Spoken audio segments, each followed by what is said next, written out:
ఏంటిదిరా?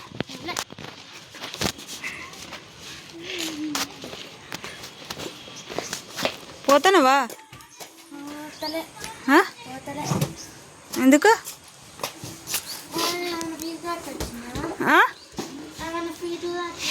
ఫీజా?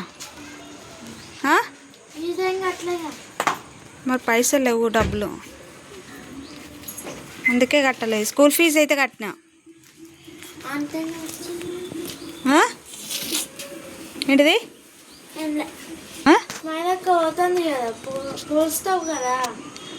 అక్క పోతుందా?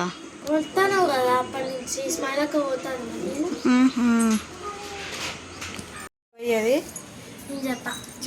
చెప్తేనే పంపిస్తా. చెప్పు. మౌంటైన్ పేరా? మా అంటే మౌంటైన్ పేరా? మౌంటైన్ పేరా? ఏంటోరా, కూరగాయలు వండినాం అనుకో, అన్నం అంతా అట్లనే ఉండిపోతుంది. అన్నం కూడా వడతలేదు అసలు అయింది. అదే చికెన్ మటనో ఎగ్గో ఏదో ఒకటి అనుకో, మా అన్నం అంతా కాలవుతుంది గిన్నె మొత్తము. అదేందో తెలియదు. ఇంకే సరే ఆ ముచ్చట పక్క పెడదామా. ఇక్కడనైతే ఏంటో పట్టుకొచ్చినాయి. ఏంటి అవి ఫస్ట్ చెప్పు అని అనుకోకండి. అవి అయితే గిజెడ్ ఉన్న ఆ లివర్స్ అయితే తెచ్చిండు అనమాట. ఈరోజు అయితే ఇంకా డ్యూటీ నుండి తొందరగా వచ్చిండు. వచ్చేటప్పుడు అయితే ఇంక ఇవైతే తీసుకొచ్చిండు అనమాట. ఇంక ఇప్పుడు వాటిని అయితే మంచిగా ఫ్రెష్గా అయితే కడగాలి. చాలా టైం పట్టింది అది కడగడానికి. అయితే కొంచెం ఈజీ కాదు కడగడం కదా, అందుకోసం అయితే కడిగిన. మంచిగా ఒక 20 minutes పట్టింది నాకైతే క్లీనింగ్ చేయడానికి. అయితే ఇంకా గిజెడ్ బాగా క్లీనింగ్ చేయాలి కదా, దానిపైన వైట్ అదంతా క్లీన్ చేయాలి, పచ్చగా ఉంటుంది కదా, అది మొత్తం క్లీన్ చేయాలి. అయితే క్లీనింగ్ అయితే చేసినాకనైతే ఇక కుక్కర్లో పెట్టి ఉడకబెట్టి నాకు తొందరగా అయిపోతుంది. అప్పటికే చీకటి అయిపోయింది. ఇంకా నేను కొంచెం ఇక చాయ్ తాగకుండా నిమ్మలంగా టీ చూసుకుంటూ కూర్చున్నా. తెచ్చినాక వంట స్టార్ట్ చేస్తే తొందరగా అప్పటికే చీకటి అయిపోయింది.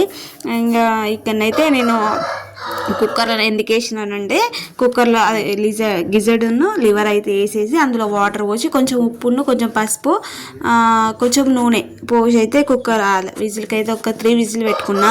ఎందుకంటే గిజెడ్ అనేది చాలా తొందరగా ఉడకది. మనము ఇట్లా కడాయిలో వండినామనుకో ఉడకదు అనమాట. ఉడకబెట్టి వండినామనుకో తొందరగా అవుతుంది అని అయితే నేను అలాడైతే చేసిన. ఇంకా ఈలోపు ఉడికేసరికి అయితే ఇక ఆనియన్స్ను టమాటాలు అయితే కట్ చేసి పెట్టిన. అదే చెప్తున్నా ఇప్పుడు. అవి అయ్యేసరికి ఈ 2 అయితే కట్ చేసుకున్నా. ఇట్లా ఒకటి అయిపోయేసరికి ఒకటి కట్ చేసుకున్నాం అనుకో చాలా తొందరగా అయిపోతుంది కదా. మీరు ఎలా చేస్తున్నారని కామెంట్ చేయండి. ఇలా నేను వండేది కూడా కామెంట్ చేయండి. నేను వండే ప్రాసెస్ కరెక్టా కాదు అది కూడా కామెంట్ చేయండి. నేను కూడా ఫస్ట్ టైం వండుతున్నా. ఎప్పటి నుండో ఆశ నాకు ఇవి తెప్పించుకొని వండుకోవాలని. అంటే చికెన్ తెచ్చినప్పుడు నార్మల్గా తెస్తాడు, కాకపోతే అందులో 1-2 కంటే ఏం ఎక్కువ ఉండవు అన్నమాట. నేను అందులో కలిపేసి వండుతా. ఇంకా ఇప్పుడు కొంచెం మళ్ళీ దాన్ని సపరేట్గా వండుతున్నా కదా, ఎలా వండాలో నాకైతే తెలియదు. సేమ్ చికెన్ కర్రీలానే వండినా కానీ కాకపోతే ఇంకా దీంట్లో ఉడకబెట్టి అయితే వండేసిన. అలానైనా వండేది అనేది కూడా నాకు కామెంట్ చేయండి. ఇప్పుడైతే ఉడికిపోయినాయి. అవి అయితే పక్క పెట్టుకున్న. 3 విజిల్ అయితే పెట్టినది, వేరే పక్కకైతే పెట్టిన. ఇంతలా విజిల్ అనేది పోతుంది కదా. మనము తీయంగానే విజిల్ తీసినాం అనుకో ఇంకా ఉడకదన్నమాట. మనము ఆ విజిల్ అంతా పోయేదాకా అట్లనే ఉంచాలి. స్పూన్తో ఇట్లాంటి విజిల్ వేయడానికి అట్లా తీయడం అయితే నాకు అంత మంచిగా అనిపించేది. ఏదైనా పప్పు అయినా చూడండి మీరు, మొత్తం విజిల్ వేయనాక తీసినాం అనుకో మంచిగా ఉడికిపోతుంది. గంధంలాగా పప్పు అయినా ఏదైనా సరే కుక్కర్లో వేసినాం అనుకో. నేనైతే అలా చేస్తాను. ఇప్పుడైతే ఈ వంట చేసేసరికి ఇదంతా ఆనియన్స్ ఇట్లా ఫ్రై అయ్యేసరికి ఆ విజిల్ కూడా పోతుంది. అయితే పక్కకు సైడ్కి పెట్టేసిన. ఇప్పుడైతే ఆయిల్ అయితే పోసుకొని ఆనియన్స్ అయితే వేసుకున్నా. జర పెద్ద కోసిన, ఏమనుకోకండి ఇక. ఎందుకంటే చీకటి అయింది. అప్పటికే నాకు కూడా ఆకలి అవుతుంది అనమాట. మనకి ఇలాంటివి తెచ్చుకున్నాం అనుకో ఎప్పుడెప్పుడు నోట్లో పడుతుందని ఆశ ఉంటుంది అనమాట. ఇక తొందరగా ఉడకడానికి అయితే ఇంకా కొంచెం ఉప్పు అయితే వేసినాం అనుకో తొందరగా ఉడుకుతుంది, కొంచెం మాడిపోకుండా ఉంటాయి అని అయితే వేసిన. ఇక్కడనైతే ఇంత కష్టపడి వండుతున్నా కదా. ఇంకా పాపనైతే ఈ కూర అంతా అయిపోయినాక పాపకి వేసి ఇచ్చానైతే ఆమె తినలేదన్నమాట. ఏడిచింది. ఎందుకనంటే అది తింటలేదు, కర్రీ అనేది తింటలేదు అంత. ఇక మా ఆయన నుండి అయితే బెదిరించాడు అనమాట. ఆయన ఎప్పుడు కొట్టాడు, ఉట్టిగా మామూలుగా బెదిరిస్తాడు అంతే. ఇన్ని సంవత్సరాలు అవుతుంది కానీ పాపని ఏనాడు చేయి తీసుకోలే. బెదిరించినందుకు చాలాసేపు ఏడిచింది పాపనైతే. ఇంకా తినలేదు ఆమె. ఉట్టి గ్రేవీతోనే తిన్నది, అదైనా భయంతోనే అయితే తిన్నది. ఇక ఇక్కడనైతే ఆనియన్స్ అయితే ఉడికిపోయినాయి చూడండి, మంచి బ్రౌన్ కలర్లో వచ్చినాయి. నేను ఏ కర్రీకైనా కూడా అంటే ఇట్లాంటి చికెన్ మటన్ వీటిలకైతే కొంచెం కలర్ బ్రౌన్ కలర్ వచ్చేదాకనైతే ఆనియన్స్ అయితే వేపుకుండా తర్వాతనైతే ఇక అల్లం అయితే వేసిన. మంచిగా గట్టిగానే వేస్తాను అనమాట. నేను వేసిన అనుకో అల్లమైనా పసుపు ఏదైనా మంచిగా ఎక్కువనే వేసుకుంటా. అంటే సరిపోయినంత వేసుకుంటా, కొంచెం వేసుకుంటే నాకు అంత నచ్చదు అనమాట. అల్లం పేస్ట్ అయినా ఏదైనా చికెన్లల్లో మటన్లలో వీటి నాన్ వెజ్లలో అయితే ఇప్పుడైతే ఇంకా ఇదైతే పచ్చివాసన వేదాకా సైడ్కి అయితే ఉంచిన ఆ లోపలనైతే ఇంకా నేను ఇక చూడండి ఉడికిపోయినాయి, చూడండి ఎంత బాగా ఉడికినాయి అంటే మంచిగా ఉడికిపోయినాయి. ఇట్లనైతే తొందరగా అయిపోతుంది. మీరు కూడా ఇలా ట్రై చేయండి ఎప్పుడైనా చేసిర్రు అనుకో, ఎందుకంటే అవి అనేది ఉడకదు. గిజెడ్ అనేది లివర్ అనేది ఉడుకుతుంది కానీ గిజెడ్ అయితే అసలు ఉడకది. నేను మీకు చూపెడదామంటే అది కాలుతుంది అనమాట. ఇంకా తీసి అయితే పక్కకు పెట్టినా కొంచెం చల్లగా అయినాక చూపిద్దాం అన్నట్టు. ఇక ఇక్కడనైతే టమాటాలు అయితే వేస్తున్నా.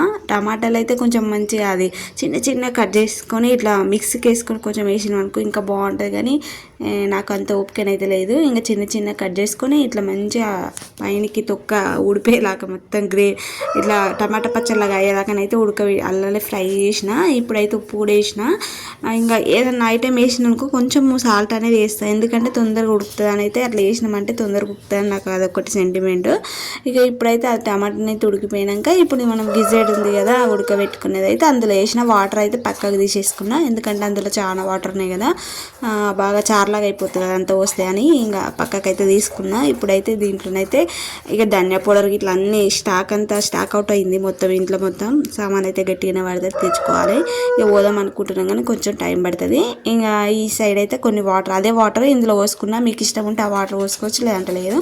నేనైతే అదే వాటర్ అయితే ఇందులో అయితే తీసుకున్నా. ఎప్పుడైతే మూత పెడుతున్నా, మూత పెట్టకుంటూ ఉంటును, కాకపోతే ఎందుకంటే అది మొత్తం ఆ చిల్లుతుంది అని అయితే పెట్టిన, ఎందుకంటే గ్రేవీ ఉంది కదా చిట్టపట అంటే సైడ్లకు గ్యాస్ మీద మొత్తం చిల్లుతుంది. అంతే లైట్గా మూత పెట్టేసి అయితే ఇంకా ఫ్రై కానిచ్చిన, కొంచెం దగ్గర పడేదాకా ఉంచిన అంతే. ఇదివరకే కుక్ అయి ఉన్నాయి కదా అవి. ఇక అయినాక అయితే కొత్తిమీర అయితే వేసిన, వేయగానే అయిపోయింది. గ్యాస్ అయితే బంద్ చేసిన. నెక్స్ట్ అయితే పూరీలు అయితే చేసిన. ఆ రైస్ అయితే ఉన్నదన్నమాట, పొద్దుటన్నం అంతా అట్లనే ఉంది. ఇంకా కొన్ని అయితే పూరీలు చేసిన. ఎప్పుడు చికెన్ ఏదైనా తెచ్చుకున్నాం అనుకో పూరీలు కన్ఫామ్గా చేస్తా, పిల్లలకి అట్లా అయితే ఇష్టం అన్నమాట. ఇంకా నాకు కూడా నైట్ పూట ఎందుకో అన్నం తినబుద్ధి కాదు, అరగదు కూడా నాకు. నైట్ పూట తిని వండుకున్నా కూడా అరగది. ఇంకా ఇక్కడనైతే తింటా ఉన్నా, చాలా బాగుంది. ఉట్టి గ్రేవీ అయినా చాలా బాగుంది. నచ్చితే లైక్ చేయండి, షేర్ చేయండి, కామెంట్ చేయండి. కొత్త వాళ్ళైతే సబ్స్క్రైబ్ చేసుకోండి.